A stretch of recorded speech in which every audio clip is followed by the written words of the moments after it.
Morning, everybody. Hopefully you all had a great weekend and you had a good time talking with Mrs. Wood here this morning.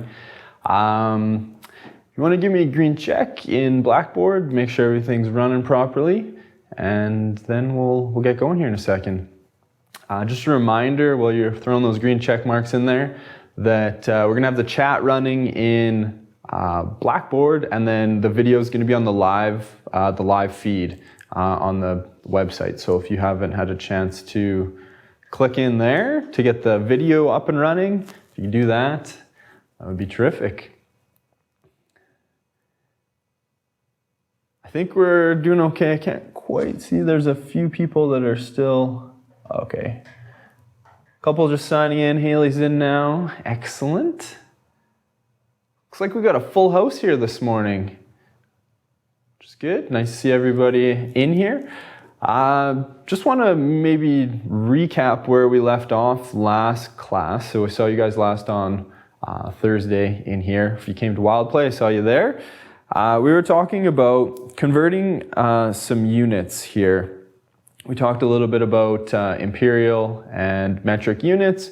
We did a few little conversions, and that's kind of where we ended off. Just for reference sake, where am I right now? In terms of the course, I'm at this lesson 1, part 1 worksheet right here. So if you had the chance to print that off, that's great. If you haven't printed it off, that's fine. You can just maybe write down some of the stuff we're doing, and that'll be good enough for now. So I just want to continue on with this worksheet. Does anyone have any questions or problems here before we get going too far? Anything? I know a few of you have emailed me or sent me messages in Moodle regarding submitting the review work. Which is great. Hopefully I had a chance to get back to you. Nobody has any questions, we'll get going. And if you do ever have questions as we're going, just throw them in the chat and I'll stop and address them right away as soon as I lift my head up and see that you had a question. So going to the second page of the worksheet, there's a few definitions here. Now, the last two, Abby, on what? The last two on the worksheet? The last one. Like in the 4B and the example. Okay, perfect. So on this sheet, yeah, I'm gonna finish this off today and then, okay, excellent. Just wanna make sure I'm referring to the same thing you are. I'm gonna finish this whole sheet off today. So if you've already gone through it, you can just, make sure everything you've done looks kind of right, and you can check to make sure what I've done is right. And then, we'll give you guys some time. I might just power through a couple of these lessons today, just get you guys going a little bit. We're meeting every day this week, so it's a lot of math, but it's really important that we keep moving because we do need to kind of pick up the pace a bit. We started kind of slow. So as I was saying before, I'm not really big on definitions, but these words kind of pop up now and again, and it's kind of nice to have some sort of reference so you can go back and look it up. Kind of at your fingertips, so you don't have to, go and search it. You guys are a little bit unique because you can just go Google it and figure out what it means, but it might not make sense. So I'm going to put down kind of the official definitions, and then if you kind of don't understand what those mean, then we'll go from there. So proportional reasoning is the first one we need to talk about. Comes up now and again. You've probably seen it in the course a few times. So the definition of proportional reasoning is the ability to understand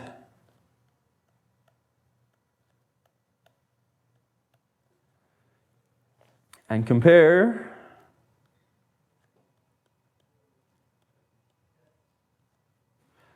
I'm going to write quantities, but it's just really the same thing as numbers.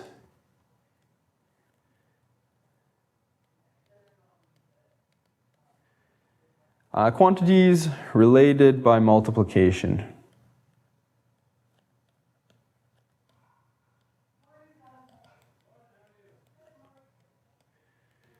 So anytime we're sort of multiplying numbers together, and we're relating things back and forth, kind of all these unit things we've been dealing with, we call that proportional reasoning. if you had written down a definition that you looked up, possibly on the internet, if it was really different than that one, do you want to just chime into chat while I go to the next one here? Unit analysis is the next one. So when we talk about unit analysis, we're talking about units, and analysis is kind of looking at units. So the kind of official definition of that, we'll go with, is a method of verifying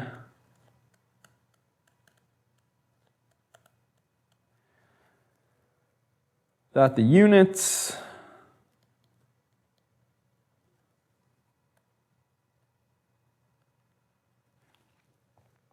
in a conversion are correct.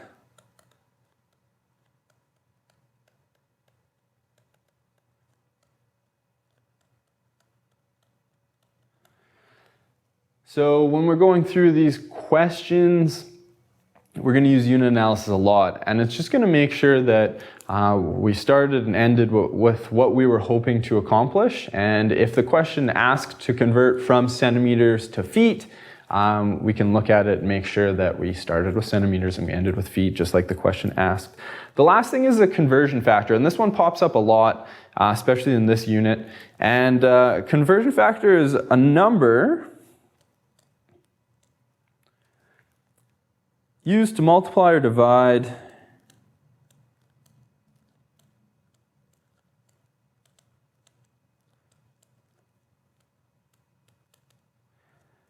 from one unit to another.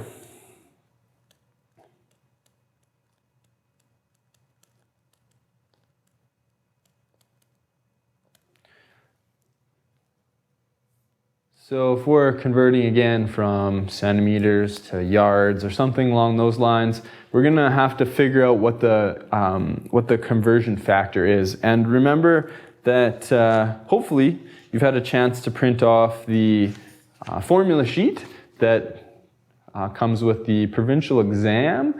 And at the very top, you can see all the unit conversions are listed right there. So unit conversions will give us our conversion factors. You don't have to memorize them, all on the formula sheet that you guys will have for all of your tests. Yeah, Taylor, that's correct. We're in unit 2 right now. Remember, we started with the intro unit, then we went to 2, and then once we're done 2, we're going to go back to 1.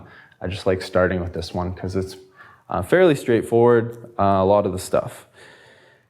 All right. So a few of you were asking about some of these problems. I'm just going to go through them really quickly. If you have any questions, make sure you ask. If I make a mistake, make sure you bring it up. So Mr. B is going to frame a picture of Pythagoras. The perimeter of the frame picture is 142 inches. We need to convert that into feet and inches. So if we started with 142 inches, we need to remember how to get inches into feet. So the answer we're looking for is in feet and inches. So what we're starting with is just inches. So to get it into feet and inches, we're going to have to divide that by 12. And the reason I'm doing that is because 1 foot is 12 inches. And that is just one of our conversion factors that is given on our formula sheet. So again, I don't need to memorize that. It's just there, given for me. So what I'm going to do is I'm going to divide that 142 by 12. So 142 inches, I'm going to divide it by 12 because that's going to give me how many feet. And I'm going to end up with a decimal, which is what I'm expecting. I'm going to get 11.83. So 142 inches is 11 feet. And then we're going to have to convert this 0.83 into inches. So there's a couple different ways we can do it. If we think about it for a second, I know I have this 142 divided by 12, so I'm going to end up with 11 feet and some tiny amount of inches left over. If I take a step back and I multiply the 11 by the 12, what do I end up with? So I end up with 132. So what I've done is I've taken my 11 feet and I've multiplied it by 12 inches per foot. And that gives me 132 inches. So if you think about having a big long measurement, I have 132 inches, the same thing as 11 feet. So that's the same thing as 11 feet. If I had 142 inches and I know I've used 132 of those inches in making up that 11 feet, what's left? So if I go 142 inches minus 132 inches, I end up with 10 inches. And that is exactly how many extra inches I have left over. So what I've done is I've started with 142 inches and I've now converted it to 11 feet, 10 inches. That is just one way to do the question, and these sorts of questions don't necessarily have like a correct method that works 100% of the time. It's like some people are really rigid in their steps. Yeah, you can make it into a mixed fraction, exact same thing. This is just, again, one way to do it. There's lots of ways to get to the right answer. Taylor, we divided by 12 because we were trying to get it into feet, and we know from what we wrote down here that there's 12 inches in a foot. So if we divided that big long distance 142 inches by 12, it tells us how many feet make up that number. And then because we ended up with this decimal, this 0.83 here, we know that there's some small amount of inches left over at the end. So we have to figure out exactly what that looks like. You could also take this 0.83 and multiply it by 12. That should give us 10 as well. That's just another way to do it because you have 0.83 of a foot, and how many is that? You go from there. So the next part of the question, if nobody's really concerned about that thus far. The framing material is sold by the foot, and it costs $3.89 per foot. How much the material costs before taxes. So again, there's kind of a couple ways we can do this. I'm going to do it maybe a little bit more of a formal way. I'm going to let, you guys love it when we write this in math, let C equal the cost in dollars. This is, again, just a really complicated way of doing the same thing. If you just think about it in your head, it probably makes a lot more sense. I'm just going to write it down in terms of a formula, so just a good habit to get into. So how many feet do we need to buy? Well, we had 11 feet and 10 inches. If we bought 11 feet of frame, would that be enough? No, we'd have that additional 10 inches left over. So if it's sold by the foot, we're going to have to actually buy 12 feet. So we're going to take our cost, C, is going to equal number of feet multiplied by, in this case, $3.89 per foot. And that number is just coming from the question up above here. I'm just putting it in there. And if you look at what I've done here, I've used kind of a unit conversion method to look at how I can get an answer in units that I want. So if I were to just quickly look at this, I have number of feet on the top, I have feet on the bottom, and then I'm left with dollars on the top. So that's going to give me an answer in dollars, cost, and that's what I want.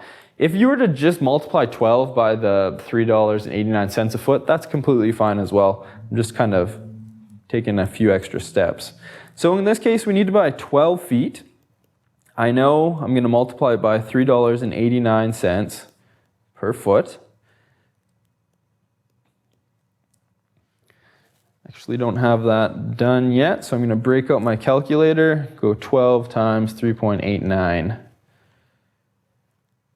End up with $46.68. So the cost, my units here, we're going to have feet cancel, going to be left with dollars, and it's usually correct to just write the dollar sign in front. So $46 and 68 cents. Eraser to work. That's going to be the cost of the frame material I need. So hopefully that didn't give us too many problems. There's a couple other ones here that do get a little bit trickier, so we'll move on. The school council has 6 yards of fabric that they're going to cut into 5-inch wide decorative banners for the school dance. How many banners can be made? So in the question, you'll notice we have two things going on here. If I look, I see that I have 6 yards, and I'm cutting it into strips which are 5 inches wide. So I'm dealing with two different units. Abby, use a calculator. Yeah. Some people are kind of afraid of using their calculator. There's a lot of emphasis on sort of mental math these days, like doing these questions in your head and all that. There's absolutely no sort of pressure to do it that way here. On your provincial exam, there will be one section at the very beginning where you are not allowed to use a calculator. I think it's usually about 15 or 20 questions. I'm gonna have to go double check that just off the top of my head. So they're not like sort of testing your computational math abilities. It's not like testing like division or multiplication or anything like that. It's just they want to know that you're not taking the answers. Like in a multiple choice test, you'd be given like 4 answers. It wants to know that you're not just taking those answers, plugging them into the questions, and just checking each one to see if it works. So it's just a way to make sure that you guys are actually kind of, doing the problems and things like that. So we'll talk about that a little bit later. But back to the question, the long and the short of it, use your calculator. So there's no shame in that. We have yards and inches, so we need to come up with some sort of common unit here. So in this case, 5 inches is very short and 6 yards is very long. So it wouldn't make sense to convert our 6 yards into inches because that would, or other way around, because it would just be an awkward sort of number to deal with. So what we're going to do is we're going to convert our yards into inches, and then we'll figure out how many times 5 goes into that value. So if I'm converting my yards to inches, I need to figure out what the conversion factor is for yards to inches. So if I check my formula sheet here, at the very top it says, just gonna find it here, 1 yard is 36 inches. It's under the length at the very top. So if you have that with you, use it. I'll just write it down here so we're all on the same page. And if you remember that there's 3 feet to a yard, and then 12 inches per foot, that's usually something that most students will know. So we need to convert yards into inches. Let's do that first. So I have 6 yards. I'm going to use a conversion factor. I want to get rid of yards, so I'm going to put it on the bottom, yards. And then I want to end up in inches, so I'm going to put it on the top. And I just wrote down 1 yard is 36 inches, so those things are equivalent, so I can put them in here. So I know I have 1 yard, and that's 36 inches. I make sure that my units are canceling out. Yards on the top divided by yards on the bottom, they're going to go away. I'm going to end up with inches. So I'm going to go 6 times 36 in my calculator. And I'm going to end up with 216 inches. So I know that 6 yards is 216 inches. It's asking the question specifically, how many banners can I make? So I need to figure out how many times 5 goes into 216. What I'm going to do is just some basic division. I'm going to take my 216. I'm going to divide it into 5-inch sections. So if I go 216 divided by 5, I'm going to get 43.2. So 5 goes into 216 43.2 times. Can we have 0.2 of a banner? Probably not. The question is kind of specifically saying the banners must be 5 inches wide. So if I had 0.2 of a banner, that's not going to be a full banner. So I'm going to just end up with 43 banners. and that 0.2 would just be scrap. There we go. So I end up with 43 banners in total.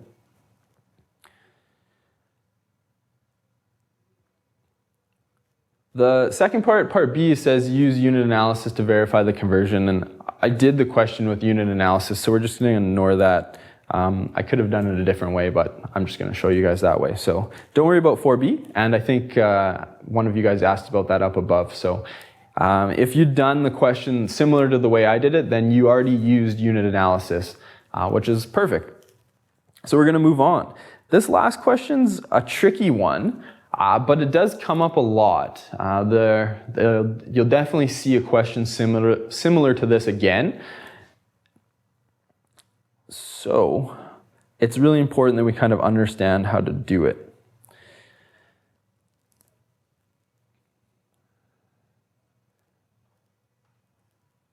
All right, so we have a map of British Columbia. We're going to measure the distance between 2 points on the map. In this case, it's the distance between Kelowna and Vancouver. And it tells us the scale of the map is this big number, 1 to 4,550,000. That's the map scale. Now, that number is just going to be converting whatever we measured on the map to real life. So you'll notice that the scale conversion factor of this map, it doesn't have any units associated with it. So we could do this, if we had measured the distance between those 2 points in centimeters, it would have been fine. If we measured it in inches, it would have been fine.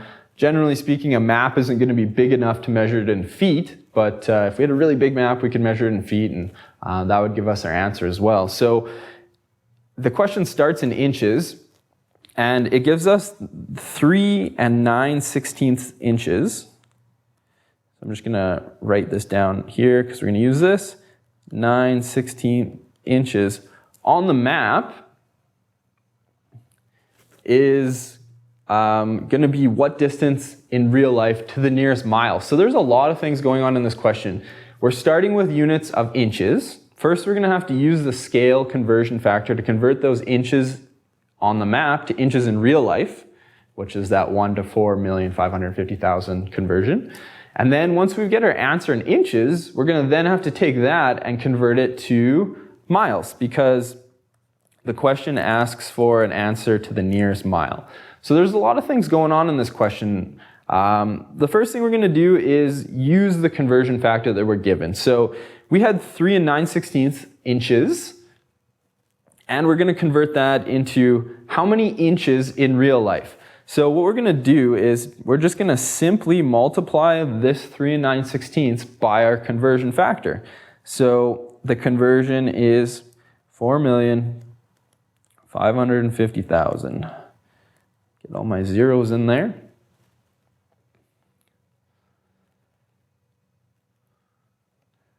All right, so some of us probably you're getting to this point and you're thinking to yourself, I have this fraction in my question. How am I going to deal with it? So some calculators will allow you to put in a fraction, others won't. That's fine. What you can do is, if you just grab your calculator and go, well, what's 9 divided by 16? Because that's what is written there, 3 9/16. So 9 divided by 16 gives us, I'll just write or. It makes more sense this way. 9 divided by 16 gives us 0.5625.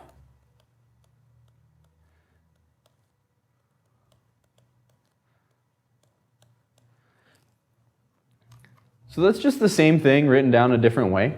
I'm going to do the multiplication now, and of course I can't do this in my head, so I'm going to have to plug it into my calculator. So 3 9/16 are 3.5625 times 4,550,000. Make sure I get all my zeros in there. Looks good. It's going to give me, there's going to be a lot of digits here. We're going to keep them all because we don't want to lose any. 16,209,375 inches. So this was in inches, and we're answering in inches. If we start in inches, we're going to end in inches. So we're just going to have to convert this still to miles. So what we've done so far is we've measured a distance on a map, and it's 3 9/16 inches. And we've used the map scale factor. Every map that's kind of, a well-made map will have a conversion or a scale factor on it. So 3 9/16 inches on the map is equivalent to 16 million-ish inches in real life. Now, if I said, hey, how far is it to Vancouver? And you told me, oh, it's 16,209,375 inches. I'd say, that's great, but it doesn't really make sense to me. I don't know what that means. So we need to kind of convert these inches into something that would make sense in sort of a larger scale. So miles is what the question is asked for. So we're going to take this 16,209,375 inches, and we're going to convert it into miles. Now, we may run into a bit of a problem here, because on our formula sheet, where we have all our conversions, there's no unit conversion between inches and miles. So what we're going to have to do is probably going to have to do 2 steps here. We can do a variety of different steps, but the one that kind of pops into my mind right away would be, if I have inches, I can convert that into maybe feet first, or I can convert it to yards, and then from yards, I can convert it to miles, or from feet, I can convert it to miles. And again, there's no right way of doing this. You can do it however you want. You're going to end up at the same place, but you just need to kind of make a decision. So what I'm going to say is, I have inches on the top here. I want to get rid of them, so I'm going to put my inches on the bottom. And because I just always remember that there are 12 inches in 1 foot,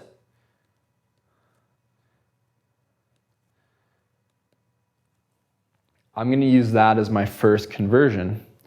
Now, if I look at my units here, my inches are going to cancel. I'm going to be left with feet as my answer. Now, I could write an equal sign and figure it out in feet and then start from feet again. Or, another little handy thing I can do with these unit conversions is I can just continue on. Now, I have feet on the top. I want to get rid of it, so I'm going to put feet on the bottom. And I need to try to remember how many feet are in a mile, but I never do. So I'm going to look it up. And it looks like 1 mile is 5,280 feet. So what I'm going to do is continue on with my cancellations here. My feet are going to cancel on top and bottom now, so I want to get rid of it, and I'm left with miles. Now, at this point, it's basically just multiplying fractions. If you want to think of it this way, you don't have to write this in, but I'm just gonna. This 16 million number is just over a 1. So when I multiply fractions, I can go top times top times top, and then I can divide by the bottom. So how am I plugging this into my calculator? What I'm gonna do is I'm gonna take this big number, this 16,209,375. Once I've started with that, I'm gonna divide it by 12, because that's the first thing I'm dealing with here is the 12 on the bottom. So I'm going to divide it by 12. And then I can hit equals, or I can go divided by 5,280. And I'm going to get an answer of 255.829. So we'll just go 0.83. And in this case, I'm left with units of miles. Just drop that below.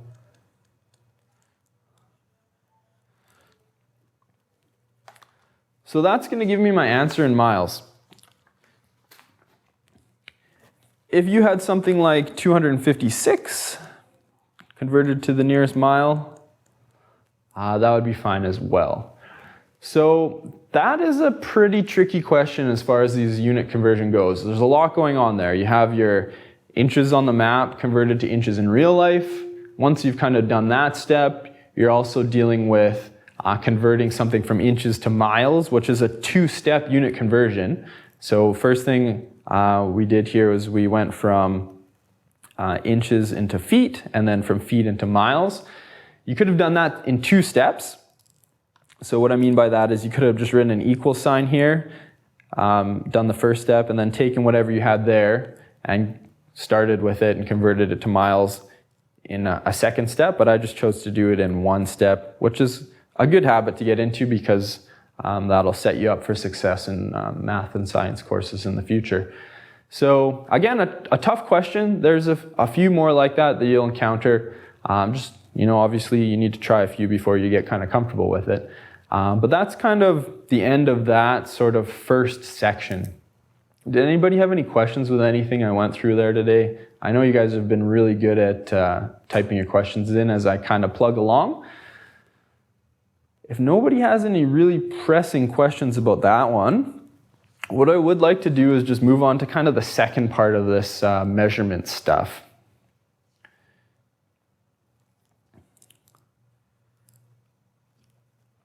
Try to do this without making a huge mess of my computer. And that didn't work like expected.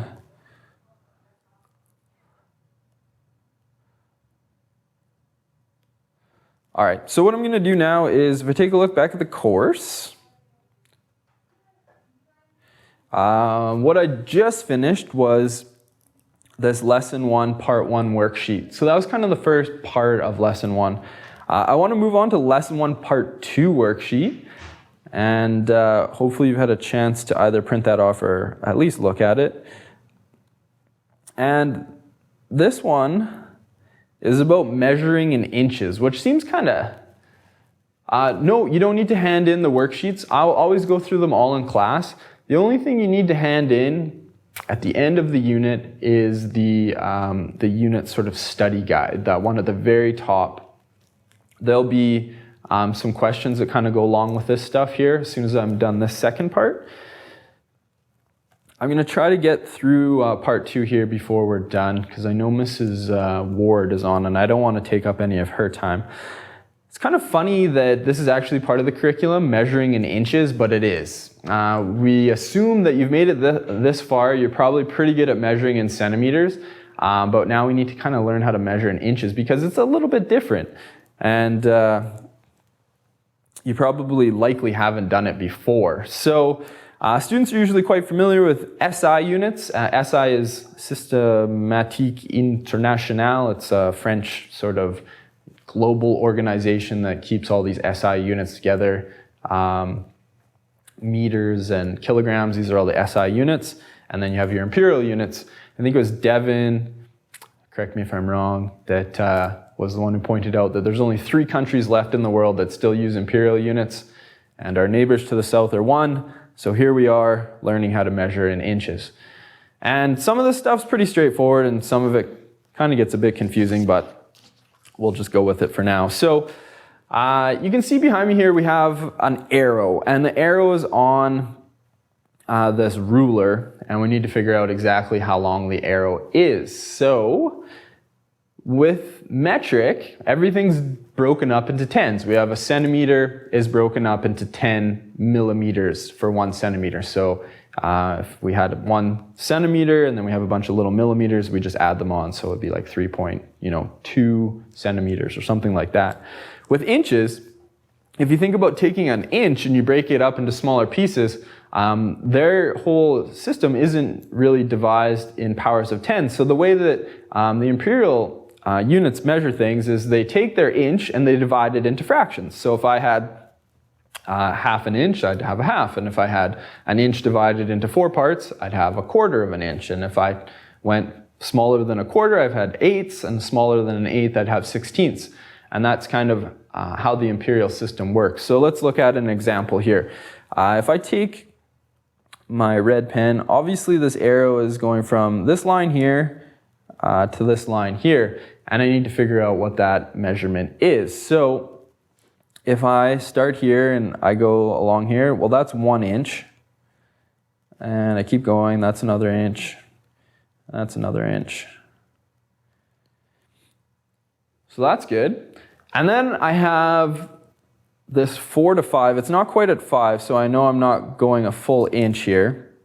So I need to figure out exactly what's going on here. So if I look at my smaller lines on this ruler, because all rulers are going to be different, it shows that I've broken this up into 1, 2, 3, 4. So there's this first part, there's a second part, there's a third part, and a fourth part. So if I've broken something into 4 parts, generally speaking, I would have quarters to deal with. So what I'm going to do is think about it this way. This is, I could write it as a decimal, so 0.25 or 1/4. This is going to be 0.5 or a half. This is going to be 0.75.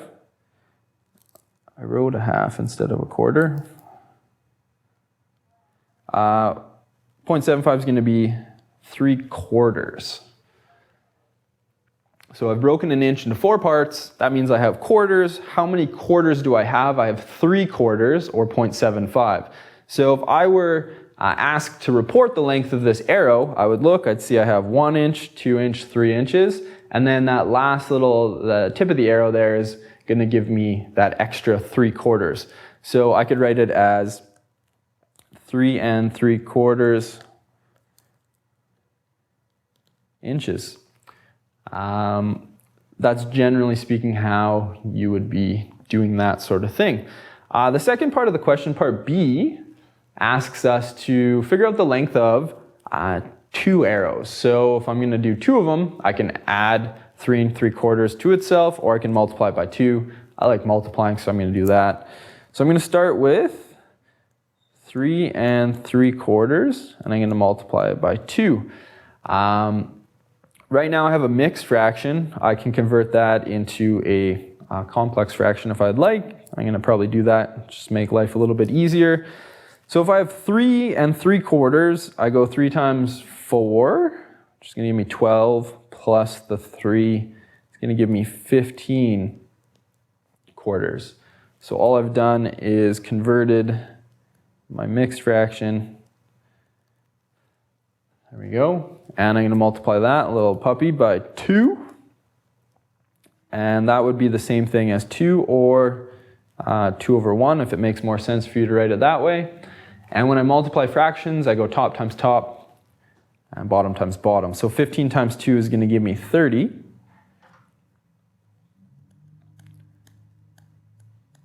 And 4 times 1 is going to give me 4.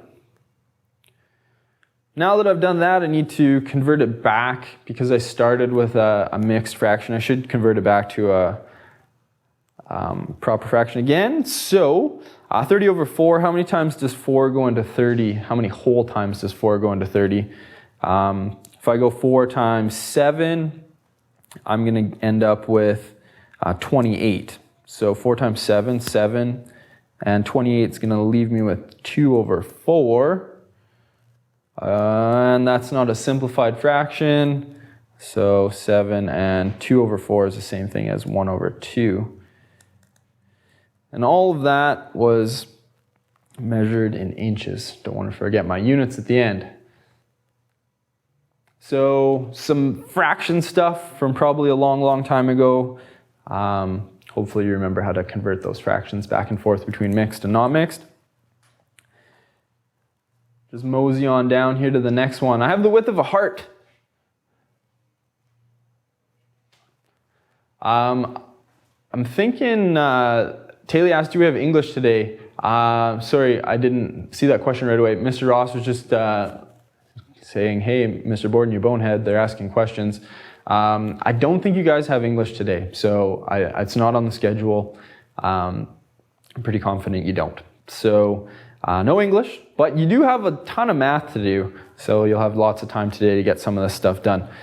The next one is measuring the width of this heart. You guys are probably kind of all ahead of me because I'm going real slow, but it's just the way I like to work. So if I look at the heart here, again, this ruler's in inches, although it doesn't say it.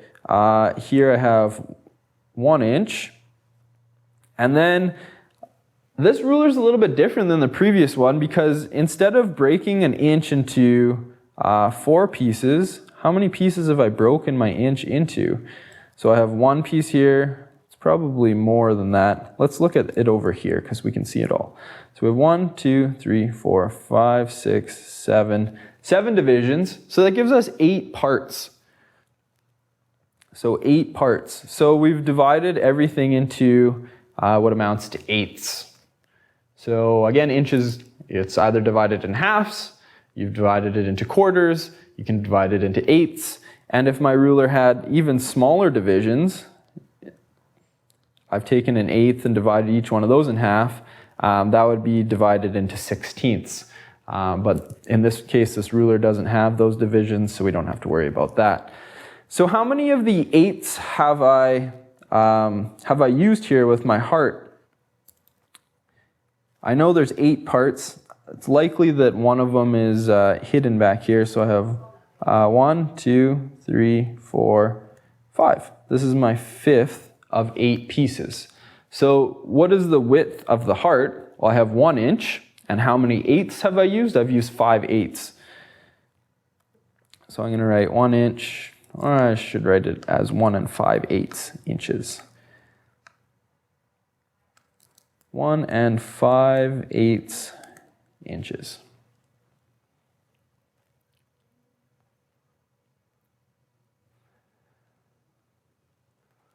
Devin was on it. The next part is just a division of fractions question. So just hopefully you went through that fractions review and you recalled how to do this stuff. I'm going to start with that 1 5/8. 5/8. And I'm going to convert that into just a regular fraction. So I'm going to get rid of the 5/8. So 1 times 8 is, give me 8. 8 plus 5. Converting it is going to be 13/8.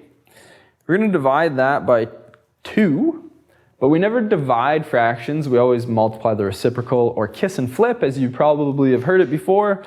So that is going to be the same thing as 13/8 times, this was 2/1, 1/2. We multiply fractions, top times top, bottom times bottom.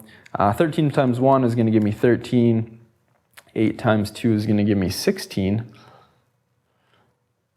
Anytime I get to an answer and it's in a fraction form, I need to make sure that that fraction's in simplest terms. So is there any numbers that are common to both 13 and 16?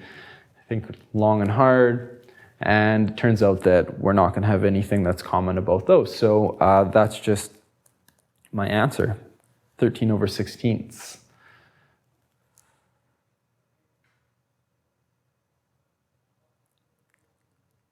All right, the last, I guess we got 2 more here, 3 more. See if we can't just power through these last 3. So the dimensions of the triangle, obviously triangles have 3 sides. Each one of the sides is kind of folded down on this ruler here. And like I was talking about before in the previous question, you can see that this ruler, we have lots of little marks here. So I'll look at this. You can see I've divided it in half, and then I've divided it into quarters, and then I've divided it into eighths. And then we have these tiny little marks here that are dividing those eighths in half again. So eighths divided by 2 is going to give us 16ths.